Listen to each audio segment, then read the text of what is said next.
But I say we get started. So this is Ortho Conditioning Grand Rounds. We try to do this once a week where we just get together, talk about an interesting ortho topic, and then kind of like Q&A, see where people are at in regards to interview season or getting ready to apply, match strategies, so on and so forth. So we have a couple of recordings on YouTube. They're also uploaded to Spotify now under Ortho Conditioning. So just search that. We also have links in our Discord, and hopefully they're good resources to you. They're going to kind of keep building on themselves as we go along week by week. And what's been fun is we've been trying to get med students involved with doing presentations.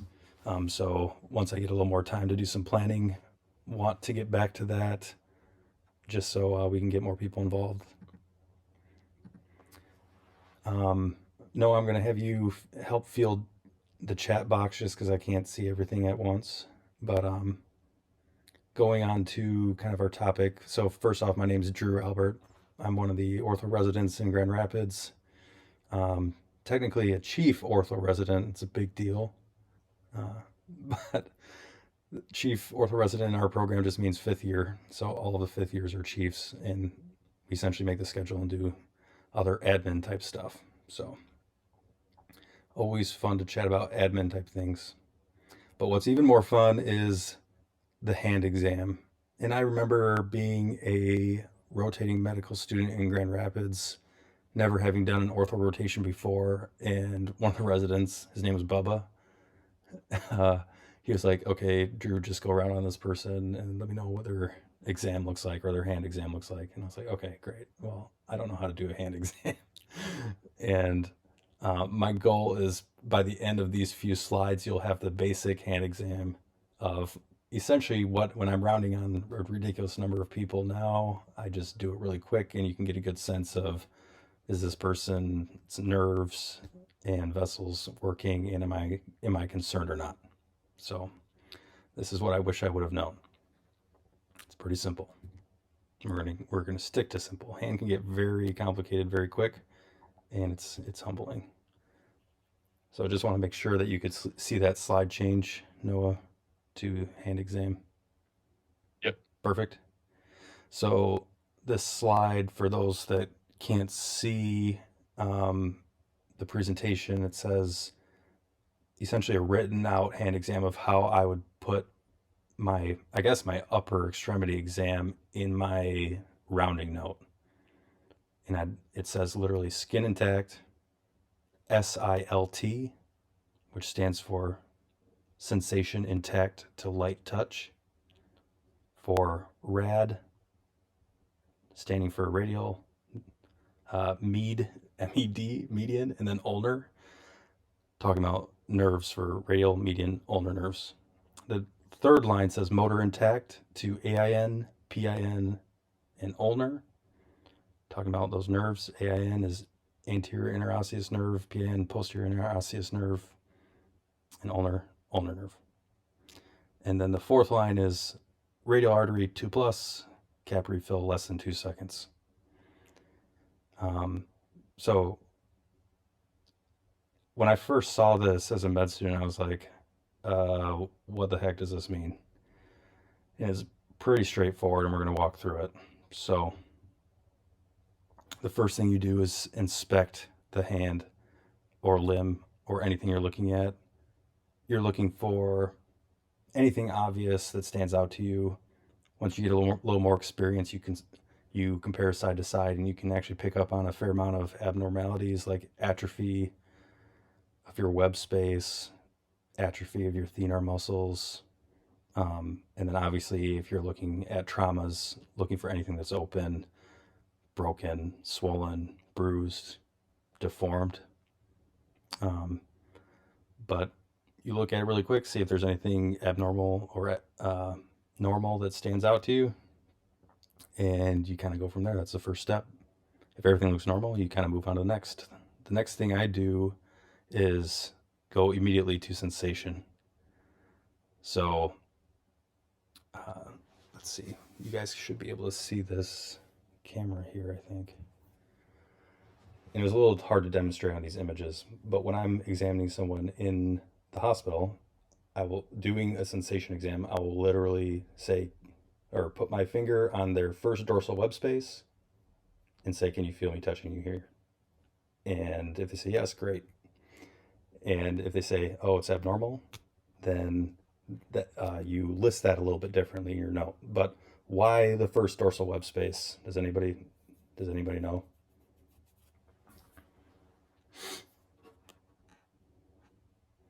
We'll get the audience involved. Why not anywhere on the wrist or back of the hand? Maybe it's a read my mind sort of question. Is it the most sensitive area for radial Yep, exactly. sensation? Yep. So um, I read this in some peds textbook of like, you know, how you do a detailed exam of a hand on a kid, and the most sensitive area for your radial nerve exam is the first dorsal web space. So normal is 2 out of 2 sensation. Abnormal sensation is 1 out of 2. No sensation is 0 out of 2. So that's kind of how you would document that. If it's just normal, then I would do the SILT, sensation and tactile light touch, RAD, standing for radial nerve. The second thing I would do is um, check my median nerve, which is, oh, you guys can kind of see it. There's these good diagrams online where it will point out that median nerve sensory innervation is kind of half of your ring finger, palm, and then your first 3 digits. So maybe there's a textbook out there saying that there's one particular spot that's more sensitive for picking something up, but I literally just kind of brush my hand over their palm on the radial side over those 3 digits and say, "Can you feel me here?" If it's normal, 2 out of 2. And then from there, I just feel over their pinky on the ulnar border of it and say, "Can you feel this?" And that's my ulnar nerve sensory exam. So we've gone from SILT to RAD, MEAD, and ulnar. From there, I test motor, and this this next part, motor testing, seems like, oh, maybe it's not that difficult. I was shown a couple different ways to do it. I'm sure some of you guys have been taught, like, oh, do the OK sign, cross the fingers, um, thumbs up. I'm going to try to. I have missed certain like AIN, PIN palsies in kids in particular doing that, because it's just really hard to tell like what is actually functioning when someone does the AOK sign. Are they doing this? Are they doing this? Like, how strong is it? Getting kids to cross their fingers can be difficult. Like, how much are they doing this versus crossing? So I've kind of moved away from that. And what I do is I will ask them, "Hey, give me a thumbs up." And I will actually hold just proximal to their inner phalangeal joint, which is your kind of thumb joint. And then I want to feel how strong they are keeping their thumbs in a thumbs up position.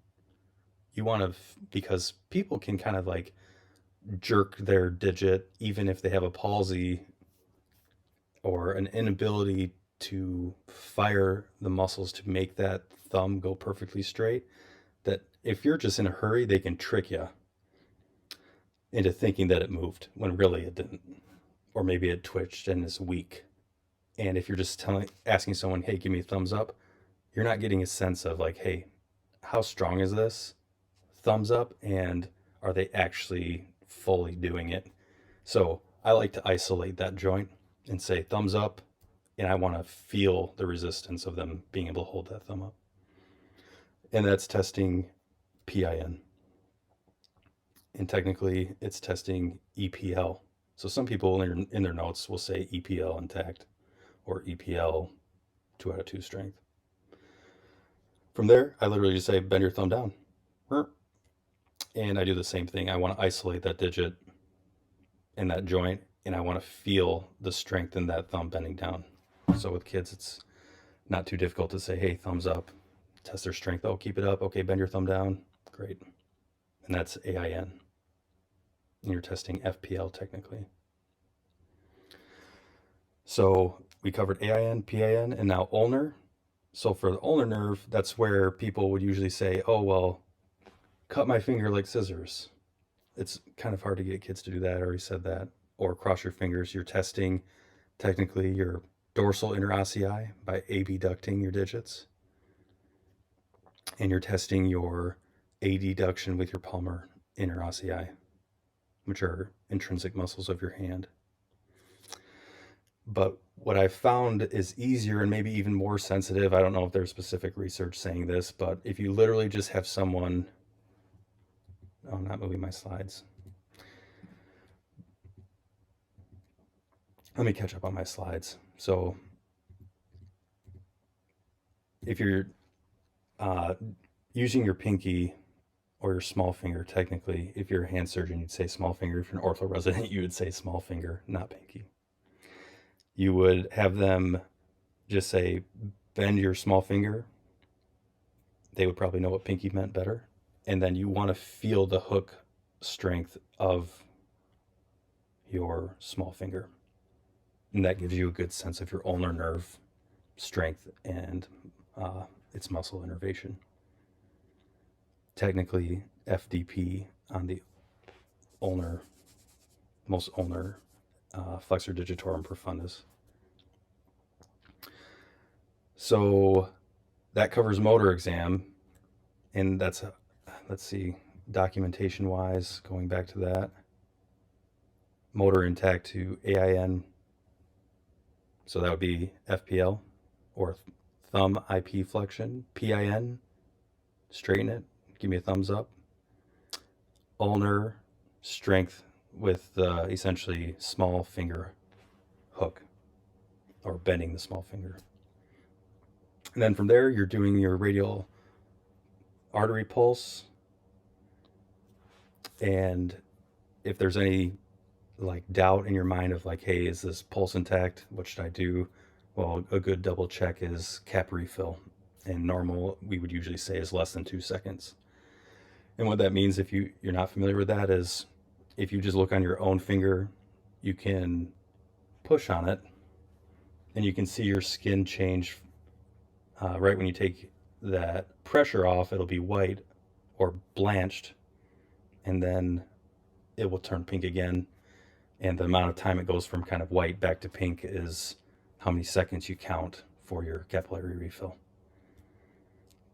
Usually we would say less than 3 seconds is normal. So if you're kind of unsure if it was 2 or 3, you can just put less than 3 seconds to your note.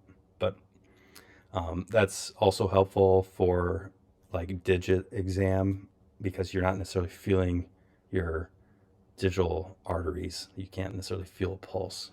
You can use a Doppler, which is a machine that lets you listen to the pulse through the artery in a digit. But cap refill is a good, quick method to do that when you don't have a Doppler around. And so really that's my hand exam. Recap is inspect, cool, skin intact, looks good. Sensory, you're doing your radial nerve, first dorsal web space, median nerve, palm, radial palm, and then first 3 digits. Ulnar nerve sensation, and then you're doing motor for thumbs up, PIN, thumbs down, strength testing, AIN, and then bend your pinky, ulnar, and then radial pulse, cap refill. And that's the hand exam. There's a lot more details if you're going like into trying to figure out if they have carpal tunnel and so on and so forth. But when you're rounding out a ton of people, that's a pretty reliable way to do it. Any questions about that?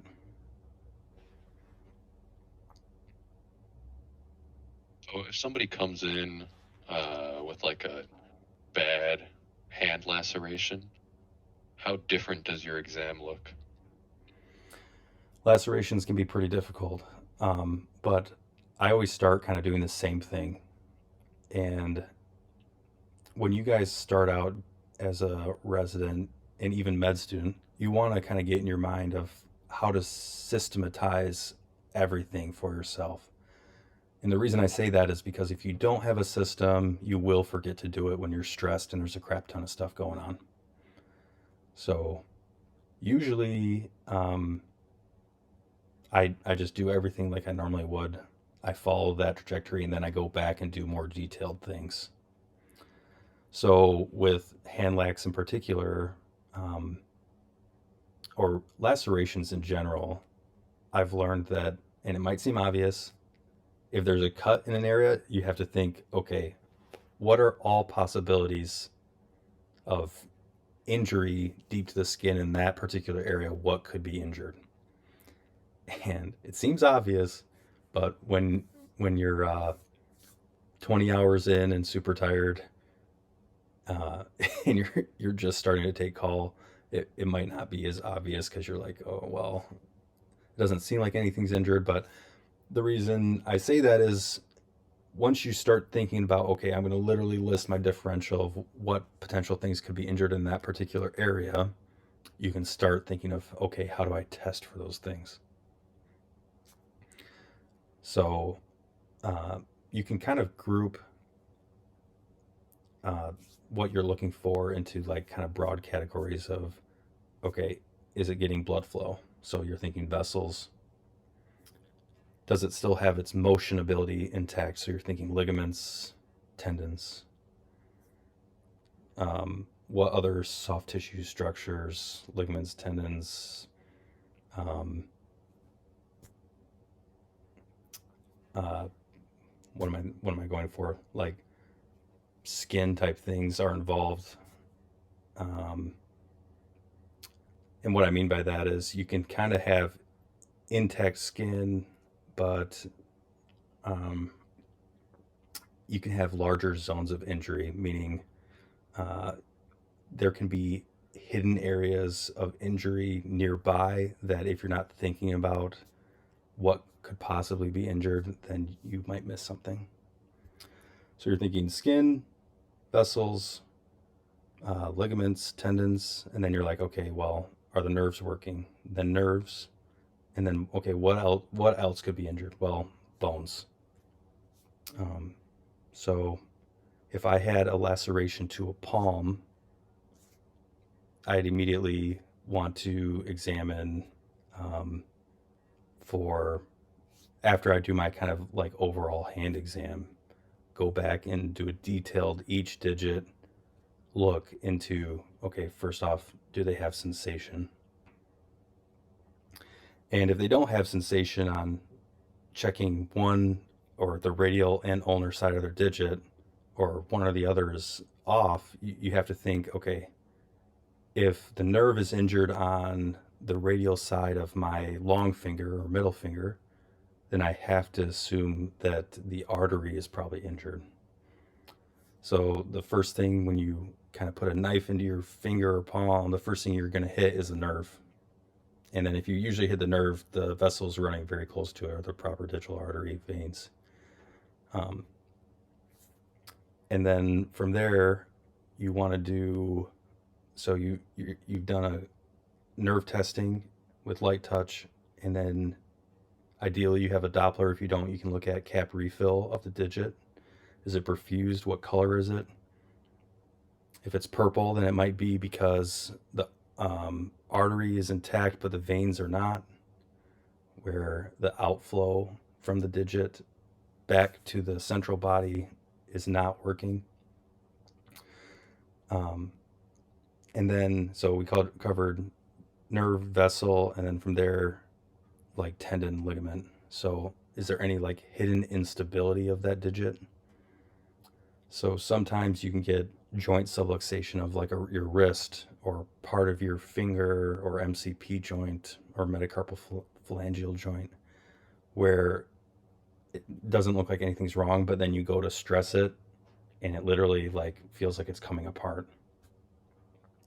And then for your tendon exam, that's where exam wise it gets a little more complicated, but it comes down to an understanding of okay, well, I have my extensor tendons going across the back of the digits, and then I have my flexor tendons. The extensor tendon if you're not getting into like kind of like super detailed of like, okay, is the central slip versus lateral band versus sagittal band, all these other different structures of the dorsal extensor tendon intact. The main thing is like, can they keep their finger extended? For the flexor tendons, you're kind of differentiating between, are my superficialis, or FDS is the short term, flexor digitorum superficialis, or flexor digitorum profundus, or FDP. So is one or the other not intact? And how do you test that? Does someone know how to differentiate between FDS and FDP tendon lacerations?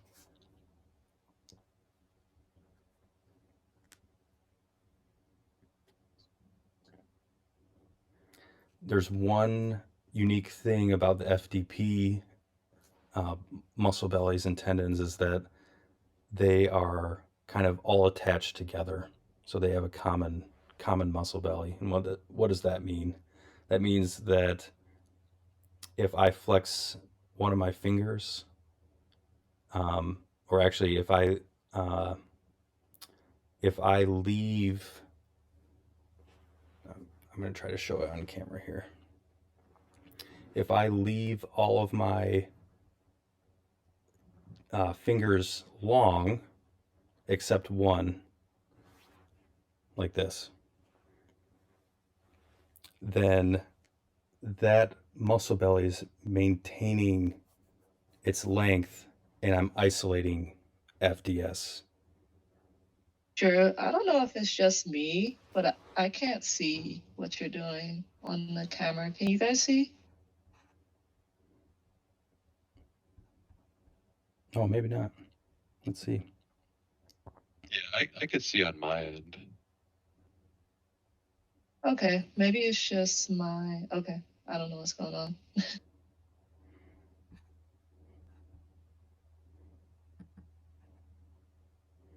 Let's see here. We'll just switch to the entire screen. I don't really have anything else in the slides, but let me do that again. So common muscle belly for your profundus tendon, or FDP, so flexor digitorum profundus. So if I leave the all my digits except one extended, like this, then you can isolate FDS. It's a little bit different for, so when you're testing someone, you would leave all but the one you're testing extended, and then you can isolate FDS. Versus um, if you're wanting to test your digit, I probably shouldn't flip people off there. If you're wanting to test your digitorum profundus to one digit, then you would flex all the other digits, because you're taking tension off your profundus tendon. And then you can really test whether profundus is intact, because you're isolating it. Hopefully, I didn't make that confusing. The whole point is that if I um, if I flex my digits, uh, it's shortening the whole muscle belly to all of my profundus tendons, and the profundus goes all the way to the tip of your each digit. Whereas each FDS muscle belly is separate, so one flexion of your FDS tendon does not affect the others, like in the profundus muscle belly. So that's kind of like a more complicated, like, what do I do if there's a laceration in the hand? You want to think of, just to recap, what structures could be injured, and then go through them systematically to really identify and narrow down what it could be.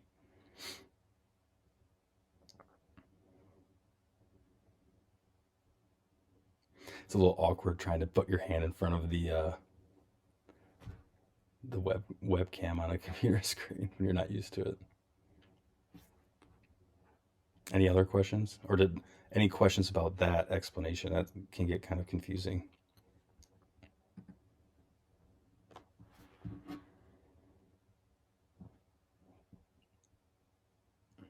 How long do you typically have to repair like an FDP or FDS tendon laceration after the injury?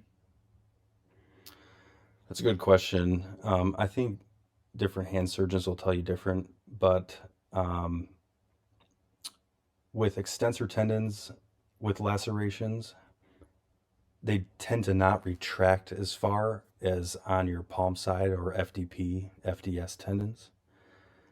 But when you have, like if you cut your flexor digitorum profundus tendon, it can retract a long ways even into the palm.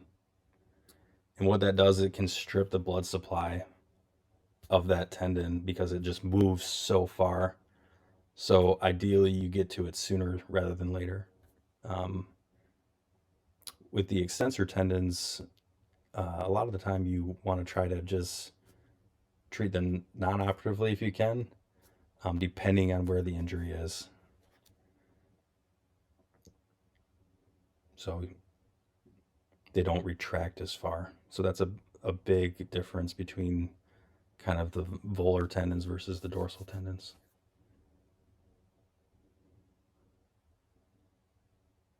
It's a good question. I wouldn't say I'm a hand expert. Hand is very humbling.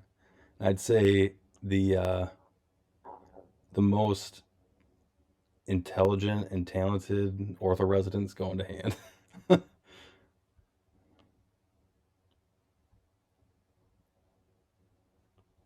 Can you guys hear me? Yeah. Okay. Also, I posted video article by one of the hand surgeons here at Henry Ford, Dr. Day, and he does a overview of the hand exam, which is pretty helpful. Oh, nice. It's in the New England Journal of Medicine. Was there anything that stood out that he covered? He goes over like some anatomy as well, which is helpful.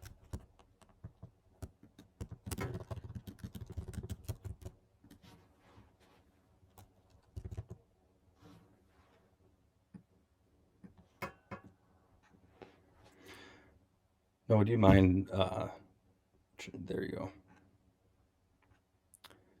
I feel like if I type, it's super loud on the recording, so I probably shouldn't.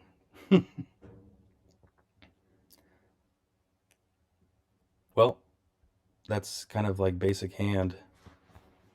It gets we're in our hand month right now, and literally every year we have hand month. I'm like super humbled. Like, oh crap, there's so much detail. I think hand is like the scariest or most intimidating subspecialty as a medical student, at least, because I feel like there's a lot of, it's very easy to get lost in the anatomy and details. Yep, 100%. And I think, New England Journal of Medicine, like breakdown of hand exam coming from a hand surgeon, I mean, that's got to be pretty high quality. So we'll defer to Dr. Day for details.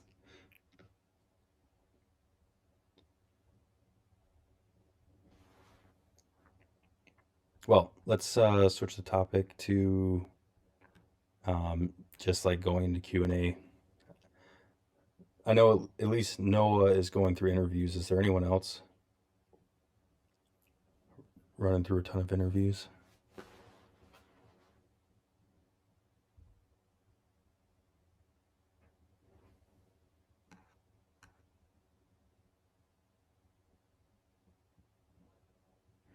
What's cool is Jimmy Gannon. We were gonna do another recording where we kind of break down interview tactics because there's a lot of.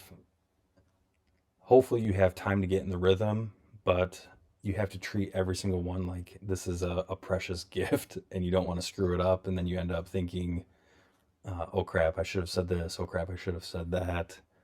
Or I should have prepared more for this or that. So one of these days, we're hopefully going to have a sit down with Dr. Gannon to go over some interview tactic details. I'm looking forward to that conversation. He's about to go on to trauma nights, so he might be MIA for a little while. I did have a interview or a question about interviews rather while we're on the topic. Sure. I feel like, especially when I'm talking to program directors in chairs, I want to ask questions about the program, but I also just want to ask questions like about them and like their career. And I'm not sure like which one or which approach is better or comes off better and is more helpful in terms of like gleaning information about the program and the culture. I don't think there's one right answer to that. Um, what I do know is you always have to expect that question of what questions do you have? It always comes from kind of the more admin focused attendings. It seems like the chairs or the program directors, and I think it would. I think you need to ask something in that space of time because there's so many details they know that you don't know. So to just say, yeah, I know everything, or I'm all good, um, you have to question whether you actually know everything and you're all good. So the way I approached that space was usually to do a little bit of a combination of both of those things. So I'd say, um, what's something that you would be asking a program director in sitting in my position? Or I'd say, I heard you mention so and so change happening in a few years. What do you think about this? What are you excited about it? And how do you think it's going to affect my involvement in the residency potentially? Another thing that I think program directors and chairs are more geared to answer is like, okay, well, what changes do you perceive happening in the near future that would be helpful to kind of plan for or know or be excited about? So oftentimes they're thinking 5 to 10 years down the road and being like, oh well, we're about to get a new building for an anatomy lab or a skills lab or this or that, things that maybe not everybody knows about, where you can get a pretty good sense of, oh yeah, that's cool. I don't think program directors would tell you straight up that they're planning on leaving, um, unless it's like already announced and obvious. But trying to get a sense of, are you going to stay and are you going to be the director when it's time for me to be there in a year and a half, or for however early you interview? Because what literally the program director affects the culture of the whole program. So it can really dramatically change kind of what happens in the residency, I'd say. I don't think I ever went, I, I personally, I've had the same program director every year. So we didn't have a major change during our period of time in our residency, but I can picture that being kind of uh, pretty significant in like making changes and that type of thing. Did that answer your question, Noah? Yeah, that's super helpful. And just like I guess a follow-up question on the about program directors. What's your view on like program directors not being present during the interview day or not being present during like away rotations? Um, I would think it was a little strange. Um, people have different leadership styles, but if you obviously there might be something unique going on, so you probably shouldn't assume that like, oh well, this program director is completely MIA all the time. Um, but it might be worth asking like, hey, how often does so and so come around? Is he or she really involved in kind of the day to day of the residency. Are they involved in grand rounds, that type of thing? I personally, when I was looking for residency programs, I think I was looking for a place where the program director was easy to get along with, actually cared for the people, and was a good educator and cared about that. And people that are interested in mentorship and teaching, they're going to be around the residents. They're not going to be off in some office just doing their own thing, completely removed from the day to day activities. So if they're actually gone because that's just how they operate, then I'd kind of consider that a red flag. But you probably have to do a little more digging. Thanks, Drew. Yeah. Any other questions?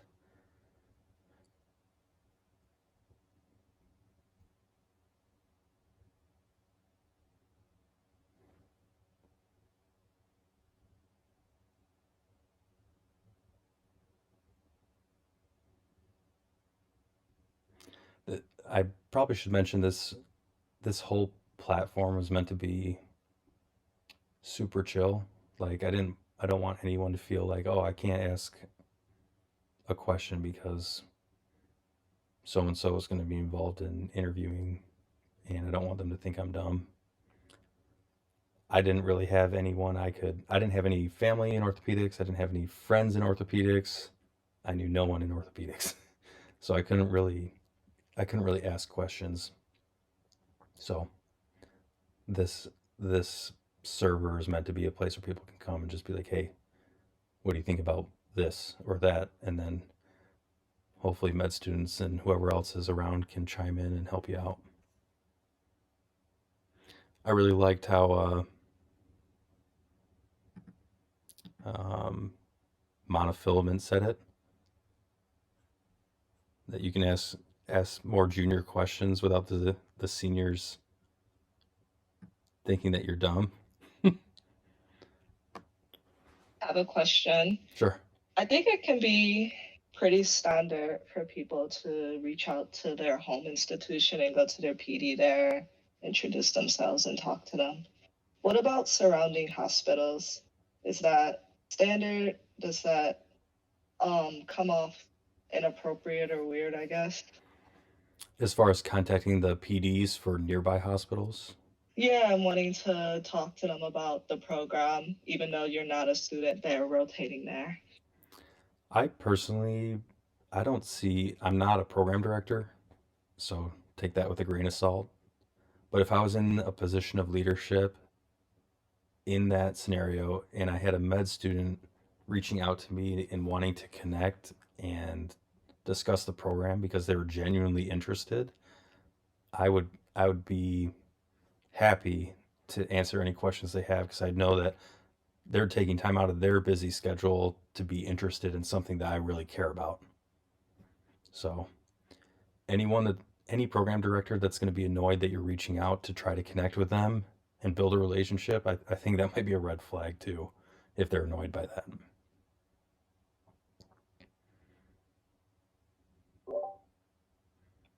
Going off of that, what did you do during medical school to get to know some of the other residency programs prior to interview day? I think the most significant thing I did was I asked for an alumni list of all the med students from my med school that matched in orthopedics in the last like 10 to 15 years.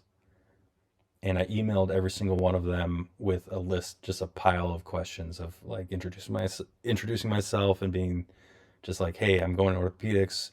What do you guys think of my score? What do you think of my CV? Um, and what are some things you wish you would have known? How do you like your program? Anything that I should be asking you at this stage?" And um, I think if you're in a good med school, even if you don't know these people, like I think I got responses from almost everybody, and they were super detailed, and it was actually really helpful because at the time I didn't know if I should be doing a research year to make myself more competitive. I didn't know if I should just go straight to residency and there's a lot of kind of strategic things that I was not sure about. And even with program choice and interviewing, I think they can be really insightful. It can be super helpful because they're in it every single day. They know exactly what they like and don't like about their program. So you can get a really detailed breakdown of a lot of programs and whether people like them or not. You have to take everything you hear from in those scenarios with a grain of salt because people have their own perceptions, they have their own opinions. Um, so you can't necessarily just because someone says, "Oh, I hated my residency." Well, that might have been 10 years prior, and that residency could have been completely flipped on its head by a new program director. Um, so it's you have to be careful of taking that advice to heart to the point that you're like, oh well, I don't even want to interview there anymore. I've let that happen a couple times where I think I put too much weight on what advice was given to me, and I should have just said, I'm gonna find out for myself. With that caveat of, oh, in the back of my mind, this could be a bad thing.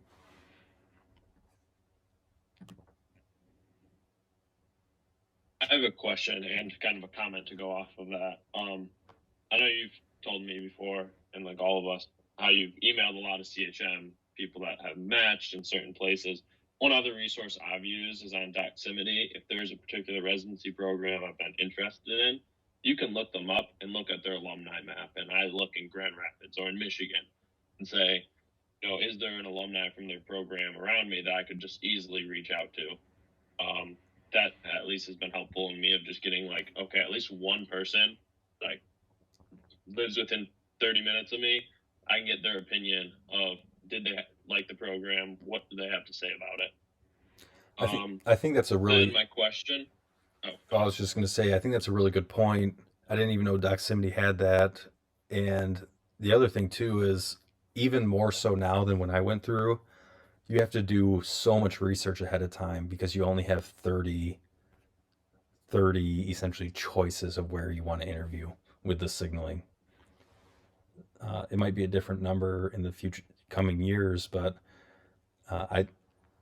I think doing that ahead of time is now more important than it literally ever was before.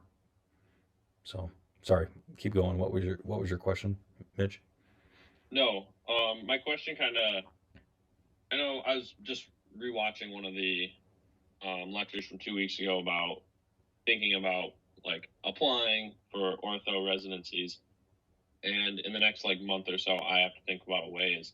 And I forgot if it was you or Noah that said, think about how competitive you are and like use that for where you're going to apply to your ways. Now that step one is pass fail, like what do you recommend? How do I say like I'm this competitive to a program when I don't have a score? Like I have my research, I have my, I guess like shelf exam scores, but I don't have the step one score to say, I have the 250 or I don't have the 250. Any advice on that? I think it makes it hard, and I think I think where people get into trouble is if they're like, okay, well, I'm going to do all my aways at the most prestigious school names that I can find, where they don't have a spectrum of um, maybe super academic, very competitive to maybe a little less known mid tier, and then maybe a even less competitive program, or maybe one that's I have a really close connection to, whether it's competitive or not. So hitting uh, kind of a spectrum of competitiveness, for lack of a better term, I don't think that's perfect a perfect way to say it, but hitting a spectrum of that I think can be helpful to where you can rotate at a program like a Mayo and get a really good letter from a name that everyone recognizes because they put out a ton of research. And even if your score on step 2 in the future isn't super competitive, that's going to help you either way, whether you're a super high score or a low score. But I think where people get into trouble is they go to 3 Mayos, but they don't go to like a Mayo, a hometown program, and kind of a goal or another program of their interest that isn't in the top 10, if that makes sense. That does make sense, and just kind of a follow-up question. I've been told before, look at where your school, like students in the past that went orthopedics have matched prior. And at CHM, I've been told like Geisinger and one of like Wisconsin College, or wherever in Wisconsin. Madison, yeah. Yeah, Madison. And I guess to your knowledge, like a place like Orwell or Spectrum, do you guys look at certain programs, say, hey, well, we got a student from, X, they were great. So now that there's another student, we probably will take it from that same program, or does the program not really matter? We don't what we do is prioritize rotators, but what ends up happening is I think people get the same advice that you got, and it becomes a perpetual pipeline. So, or we'll have alumni of our residency, they'll go work in like North Dakota or something like that, and then they'll say, "Oh, you should go rotate in Grand Rapids," and then they keep sending us people from North Dakota until the med students are telling the other med students like, "Oh, you should rotate in Grand Rapids," and then I think programs like ours start developing pipelines. And I think this is a detriment to signaling, truthfully, because I think it perpetuates pipelines where, oh well, I don't know if I want to risk not signaling Grand Rapids because they've matched so many of our past med school alumni, so I need to signal Grand Rapids. So whereas before we could kind of look through the list and just choose, um, and people from all over the country, they would just randomly apply whether they knew Grand Rapids or not, and then we could say, hey, let's invite them to come interview and see if they like our program. And then we've actually matched people from that have never, they don't have any prior connection to Grand Rapids to our program, and they just like their interview day, where I think that's going to happen less and less with signaling. So with going circling back to your question, should you put 100% stock in where previous alumni have matched? I would say yes and no. I think if you really just don't want to go to a place where our previous alumni have gone, I would say don't waste a signal on it, personally. Um, but it does make you wonder: is it the chicken or the egg? Is it because med students are perpetuating the pipeline and they go because their previous people go and they're more likely to get an interview because they rotated there? Or is it the flipped around the other way?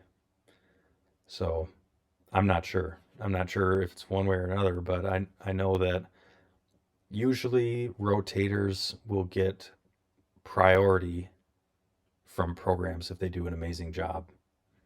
It's 4 weeks of essentially 24/7 interview. So it's a little less risky to rank a rotator that did amazing higher than maybe a good interviewer on a single day. So I think that's why you probably see people matching into ortho programs that they rotate at. And they probably choose to rotate at programs that they were told were higher statistically, um, a match from previous alumni.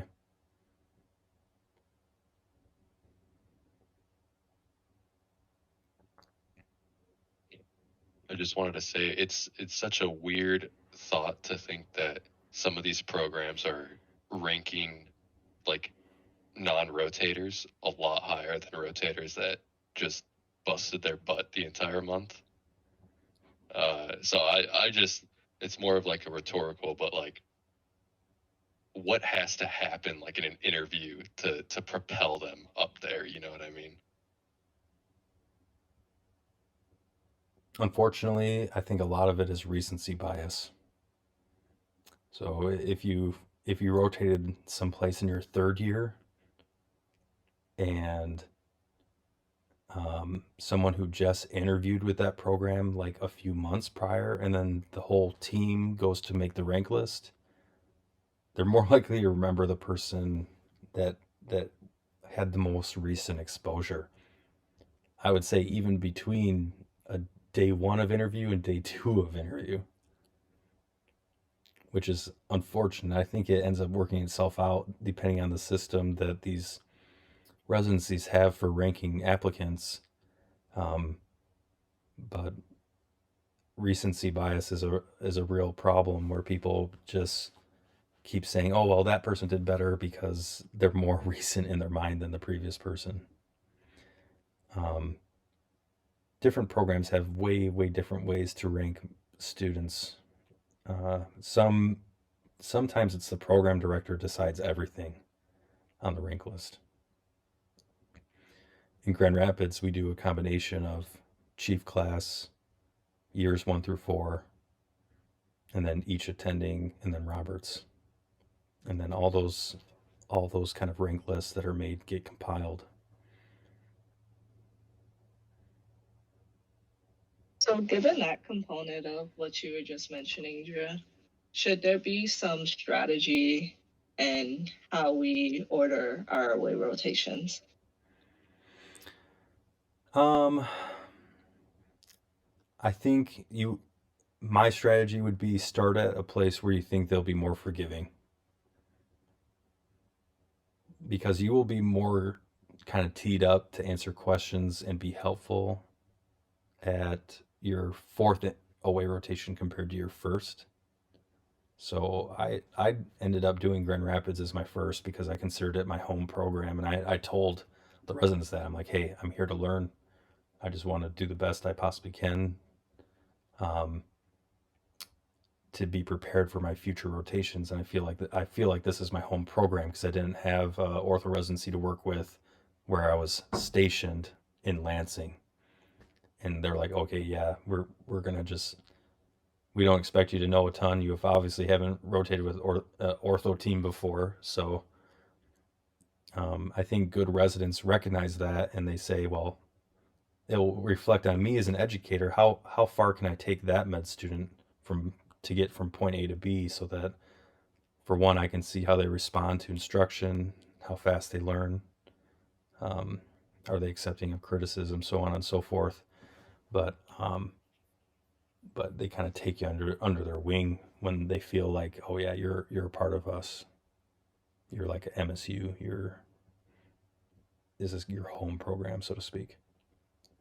So I'd start there and then kind of go out from there. I don't think the difference between month 2 and 3 or month 3 and 4 would make a ton of difference, but I don't know that for sure. What I do know is I think in the beginning, people are just getting into the swing of having rotators kind of in the beginning of the season. And then after the initial wave, then I think people are like dialed in. They're still excited to have learners around. And then maybe near the tail end of the season, I think people get a little burnt out from having a new rotator every single day. So I would say you might want to hit your most desired program month 2 or 3 out of 4. I don't That's know. really helpful. Yeah, I don't know. That's just pure Drew's theory of Yeah. where people, I don't know. I wish we need to get more residents in here so that I can have a sounding board of people that are maybe more reasonable than I am. I was lucky when I rotated. I think I got the non-burnt out Drew that was still excited. Nice. Not the cynical and angry Drew Yeah. that just yelled all the time and developed random bursts of swearing and anger. Yeah, exactly. Well, I think that was about an hour. So, any final questions? It's a great presentation. Really, really helpful. Super simple. Yeah. I wish I would have known that before I rotated as a med student, and truthfully, even as an intern, because for a long time I was just saying, cut like scissors, and I couldn't get a really good sense of people's actual strength or intactness of their nerves doing that. It's not wrong, but I feel like the way I do it now is a little more reliable, especially with kiddos where they're really hard to examine.